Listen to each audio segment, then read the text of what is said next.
మనం చాలాసార్లు ఎప్పుడైనా సరే స్టాక్లో కానీ లేకపోతే ఇండిసెస్లో ట్రేడ్ చేసేటప్పుడు ఏంటంటే రివర్సల్ పాయింట్స్ అనేది ఐడెంటిఫై చేయడానికి ట్రై చేస్తూ ఉంటాం. సో ఎగ్జాక్ట్గా రివర్స్ పాయింట్ చేసే ఒక సింపుల్ టెక్నిక్ అనేది మనం డిస్కస్ చేసుకోబోతున్నాం. ముందుగా మిత్రులందరికీ స్వాగతం. సో ఇక్కడ ఫర్ ఎగ్జాంపుల్ మార్కెట్ అనేది పైకి వెళ్తుంది అనుకుందాం. వెళ్తూ ఉన్నప్పుడు ఏంటంటే ఇక్కడ మొమెంటం అనేది ఉంటుంది ఆబ్వియస్గా. సో మనం ఆ యొక్క మొమెంటంని ఫాలో అవుతూ ఉండాలి ఒకవేళ మన మార్కెట్లో ట్రేడ్ చేయాలంటే, ఎందుకంటే మొమెంటం అప్ సైడ్ ఉంది కాబట్టి. బట్ అదే మొమెంటంలో ఏంటంటే ఫేడ్ అనేది అవుతుంటుంది.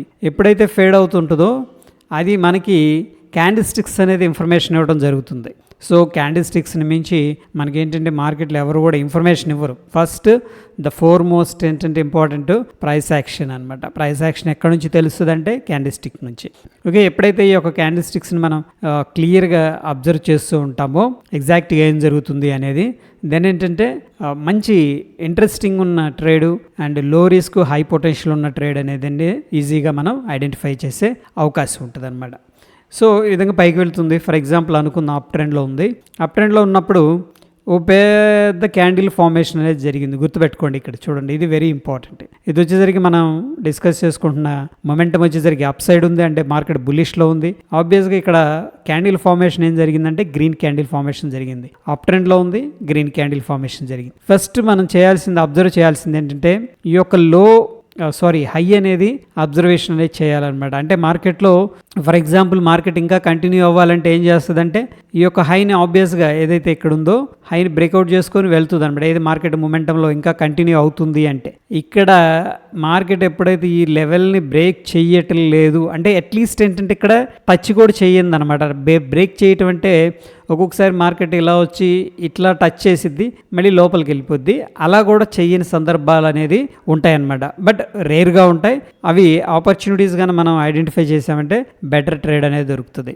సో ఎనీహౌ ఇక్కడ మనం చూసుకున్నట్టయితే ఇది వెరీ బిగ్ క్యాండిల్, ఈ యొక్క హైని టచ్ చేయలేదు. నెక్స్ట్ డే మార్కెట్ ఎక్కడన్నా ఓపెన్ అవ్వనండి, అది ఇక్కడ ఓపెన్ అవ్వండి, ఇక్కడ మనకు సంబంధం లేదు.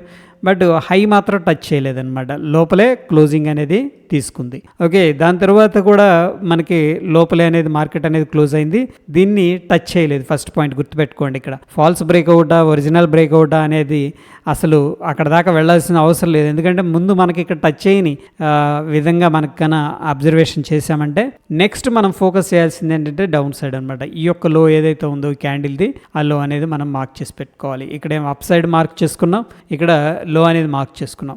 మార్కెట్ ఎప్పుడైతే ఈ యొక్క లో అనేది బ్రేక్ డౌన్ చేస్తుందో మనం ఏంటంటే ఇమీడియట్గా షార్ట్ అనేది ఇనిషియేట్ చేసుకోవచ్చు. దీని యొక్క అంతర్యం ఏంటంటే మార్కెట్ ఒక టాప్ అనేది క్రియేట్ అయింది. ఇది వెరీ స్ట్రాంగ్ టాప్ అనమాట.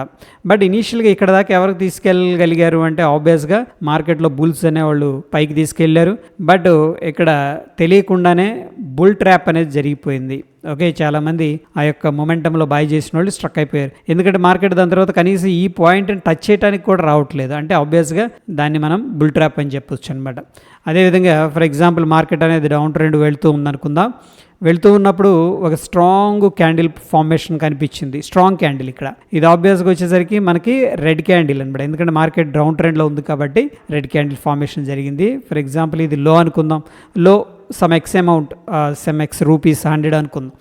దాని తర్వాత మార్కెట్ ఈ యొక్క లోన్ టచ్ చేయకుండానే క్లోజ్ అవుతుందన్నమాట. అంటే 1-2 రోజులు మేబీ 20 days అవనివ్వండి, మనకు సంబంధం లేదు ఇక్కడ. ఓకేనా, ఇక్కడ మనకు కావాల్సింది ఏంటంటే ఈ యొక్క లోని కిందకి టచ్ చేయకూడదు. దాని తర్వాత అక్కడి నుంచి కూడా మార్కెట్ ఎప్పుడైతే మనం నెక్స్ట్ ఇలాంటి ప్యాటర్న్ని అబ్జర్వ్ చేసినప్పుడు ఈ నెక్స్ట్ లెవెల్ మీద ఫోకస్ చేస్తాం. అదేంటంటే ఈ యొక్క క్యాండిల్ హై అనమాట. ఇది రెడ్ క్యాండిల్ కాబట్టి ఈ యొక్క క్యాండిల్ హై అనేది మనకి ఒక రెసిస్టెన్స్ లాగా ఉండే అవకాశం ఉంటుంది. ఎప్పుడైతే మార్కెట్ అనేది ఈ యొక్క రెసిస్టెన్స్ లెవెల్స్ని బ్రేక్ చేస్తుందో మనం ఏంటంటే ఇక్కడ ఆబ్వియస్గా లాంగ్ ఎంట్రీ అనేది ఇనిషియేట్ చేసుకుంటాం. బట్ ఇంత పెద్ద స్టాప్ లాస్ అయితే మనం పెట్టుకోమన్నమాట. స్టాప్ లాస్ గురించి మాట్లాడుకుందాం based on the price action కానీ, లేదంటే fixed stop loss like 5% on the deployed capital కానీ అట్లా మనం ఇనిషియేట్ అనేది చేసుకుంటాం. ఇక కొన్ని ఎగ్జాంపుల్స్ అనేది చూద్దాం. ఈ యొక్క పర్టికులర్ ఎగ్జాంపుల్ అనేది చూడండి. మార్కెట్ ఈ క్యాండిల్ మనకి స్ట్రాంగ్ సెల్లింగ్ క్యాండిల్ అనమాట. మార్కెట్లో. ఓకే, దాని తర్వాత ఏమైందంటే ఇక్కడ 28.80 అనేది లో అనేది క్రియేట్ చేసింది. ఇది ఆబ్వియస్గా లో అనేది మనం మార్క్ చేసుకున్నాం. దాని తర్వాత క్యాండిల్ మనకి ఇన్వర్టెడ్ హ్యామరు, దాని తర్వాత బుల్లిష్ క్యాండిల్ అక్కడ నుంచి పైకి వెళ్ళటం అనేది జరిగింది. మేబీ ఒక్కొక్కసారి ఇక్కడ మార్నింగ్ స్టార్ ప్యాటర్న్ కానీ, ఓకే, లేకపోతే కికింగ్ స్టార్ కానీ, ఈ విధంగా ఫార్మేషన్స్ అనేవి జరుగుతూ ఉంటాయి. ఎటువంటి ఫార్మేషన్ జరిగిందనేది మనకు అంత ఇంపార్టెంట్ కాదు.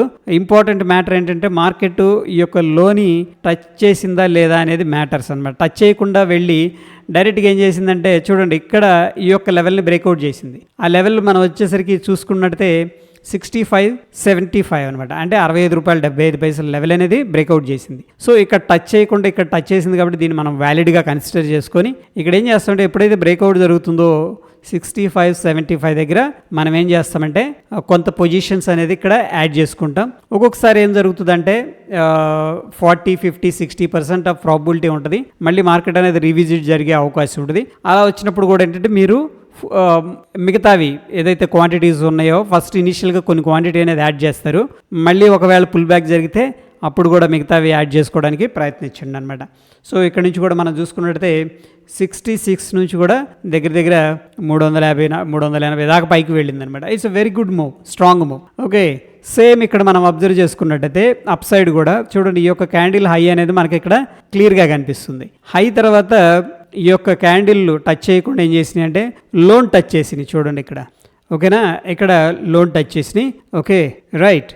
మనం ఏం చేయొచ్చు, ఇప్పుడు ఈ లో ఎప్పుడైతే టచ్ చేసిందో ఇక్కడ షార్ట్ అనేది ఇనిషియేట్ చేసుకోవచ్చు. ఒకవేళ మీరు ఫ్యూచర్ అండ్ ఆప్షన్స్ ట్రేడ్ చేయాలనుకుంటే, ఒకవేళ ఆ పర్టికులర్ స్టాక్కి అవైలబుల్ ఉంటే కూడా మీరు ప్లాన్ చేసుకోవచ్చు, ట్రేడ్ అనేది ప్లాన్ చేసుకోవచ్చు బేరిష్ సైడ్. ఓకే, సో ఇక్కడ కూడా వర్కౌట్ అయిందిగా, మనకి ఈ యొక్క హై టచ్ చేయలేదు, ఈ లోన్ టచ్ చేశాడు, బ్రేక్ డౌన్ జరిగింది, అక్కడ నుంచి కూడా ఫాస్ట్గా కిందకి రావడం అనేది జరిగింది. స్మాల్ స్టాప్ లాస్ అనేది మనం పెట్టుకుంటాం. ఓకే, స్టాప్ లాస్ గురించి మనం క్లియర్గా డిస్కస్ చేసుకుందాం. ఇది ఒక ఎగ్జాంపుల్. ఇక్కడ మనం అనదర్ ఎగ్జాంపుల్ అనేది చూసుకున్నట్టయితే చూడండి, ఈ యొక్క క్యాండిల్ సెల్లింగ్ క్యాండిల్, దాని తర్వాత హ్యూజ్ సెల్లింగ్ క్యాండిల్ రావడం అనేది జరిగింది, రెడ్ క్యాండిల్ ఆబ్వియస్గా. బట్ ఇక్కడ లో వచ్చేసరికి మనకి 8. దాని తర్వాత అబ్జర్వ్ చేస్తే ఎటువంటి క్యాండిల్ ఫార్మేషన్ జరిగింది అనేది మనకు అంత ఇంపార్టెంట్ కాదనుకున్నాం కదా. చూస్తే ఈ యొక్క హైని ఎప్పుడైతే బ్రేక్అవుట్ అయిందో అక్కడ మనం ఏం చేస్తామంటే 10.85 దగ్గర లాంగ్ అనేది తీసుకుంటాం అనమాట.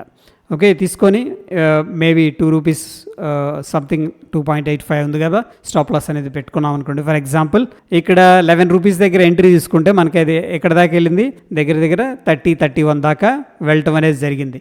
సో ఇక్కడ కూడా మనకి ఏంటంటే క్లియర్గా వర్కౌట్ అయింది. అండ్ అనదర్ ఎగ్జాంపుల్ అనేది ఒకసారి చూద్దాం. ఇక్కడ వచ్చేసరికి recent example Ashok Leyland. And moreover ఏంటంటే ఈ పర్టికులర్ స్టాక్ అనేది కూడా ఒక ఫ్రెండ్ అనేది యాడ్ చేసుకొని పెట్టుకున్నారనమాట, అందుకని ఈ యొక్క ఎగ్జాంపుల్ చెప్తున్నాను. సో చూడండి, ఇక్కడ బేర్ ట్రాప్ జరిగిందని మనకు క్లియర్గా తెలుస్తుంది. ఇక్కడ ఎలా హ్యూజ్ సెల్లింగ్ క్యాండిల్ రావడం జరిగింది. ఈ లో అనేది మనం అబ్జర్వ్ చేసుకున్నట్టయితే 33.8 దగ్గర మంచి సపోర్ట్ ఉంది. ఓకేనా, ఇక టచ్ చేయలేదు కొన్ని రోజులు ఉన్నాడు. దాని తర్వాత ఎప్పుడైతే ఈ యొక్క లెవెల్ టచ్ చేశాడు 77, అక్కడ కానీ యాడ్ చేసుకొని 25% స్టాప్ లాస్ అనుకున్నాం కదా, దాంట్లో ఏంటంటే 20-25% మ్యాక్స్ స్టాప్ లాస్ అనేది పెట్టుకోండి. ఓకే, సో ఆ పాయింట్ దగ్గర నుంచి కూడా మనకి 77 నుంచి కూడా 182 దాకా వెళ్ళింది. ఇది కూడా చాలా బిగ్ రిటర్న్. ఓకే, ఎందుకంటే ₹77 మనకి ₹182 దాకా వెళ్ళిందంటే that is also very good return అనమాట. సో మనం ఒక మంచి సెల్లింగ్ క్యాండిల్ కానీ మంచి బయింగ్ క్యాండిల్ కానీ అబ్జర్వ్ చేస్తే దాంట్లో పార్టీ అనేది ట్రాప్ అయిందా లేదా అనేది ఈజీగా తెలుసుకోవచ్చు. ఒకసారి పార్టీ ట్రాప్ అయిన తర్వాత వాళ్ళకి ఈ క్యాండిల్ ఏంటి, మనకి యాక్చువల్గా సెల్లింగ్ కంటిన్యూ అవ్వాలి, ఎవరైనా ఎక్స్పెక్ట్ చేసేది సెల్లింగ్ కంటిన్యూయేషన్. బట్ ఇక్కడ ట్రాప్ చేసేసారు, అంటే బేర్ ట్రాప్ జరిగిపోయింది, అమ్మేసుకునే వాళ్ళందరూ అమ్మేసుకున్నారు కానీ బై చేసేసారు అనమాట. ఇక ఈ లెవెల్ అనేది టచ్ చేయట్లా. కొంతమంది ఏంటంటే అరే నేను ఇక్కడ ఎగ్జిట్ అయిపోయాను, కొద్ది కిందకు వస్తే కొందామని వెయిట్ చేస్తుంటే వాళ్ళకి ఆపర్చునిటీ ఇవ్వలేదు. వాళ్ళు ఏం చేస్తారంటే మళ్ళీ జనరల్గా ఏంటంటే ఈ యొక్క లెవెల్ అనేది వాచ్ చేస్తుంటారు. క్యాండిల్ హై ఎప్పుడైతే బ్రేక్అవుట్ అవుతుందో రెసిస్టెన్స్ అనేది క్లియర్ అయిపోద్ది కాబట్టి అక్కడ నుంచి ఈజీగా స్మూత్గా మార్కెట్ అనేది పైకి వెళ్ళే అవకాశం ఉంటుంది కాబట్టి చాలామంది వెయిట్ చేస్తూ ఉంటారు. సో అందుకని ఈ యొక్క పర్టికులర్ లెవెల్ అనేది వాచ్ చేస్తే మళ్ళీ ఏంటంటే వాళ్ళు ఏంటంటే హైయర్ ప్రైసెస్లో బై చేయాల్సిన అవసరం కూడా పడుతుంది అనమాట. సో ఈ విధంగా ఏంటంటే మనం ఈజీగా ట్రాప్స్ అనేది అండర్స్టాండ్ చేసుకోగలిగితే బెటర్ రిజల్ట్స్ అనేది డెఫినెట్గా వస్తుంటాయి. So that is all about ఏంటంటే ఈరోజు సెషన్ ఫ్రెండ్స్. ఓకే, మరొక ఎపిసోడ్లో మళ్ళీ కలుసుకుందాం. ఒకవేళ వీడియో మీకు హెల్ప్ అవుతుంది అనుకుంటే డెఫినెట్గా లైక్ చేయండి, షేర్ చేయండి. ధన్యవాదాలు.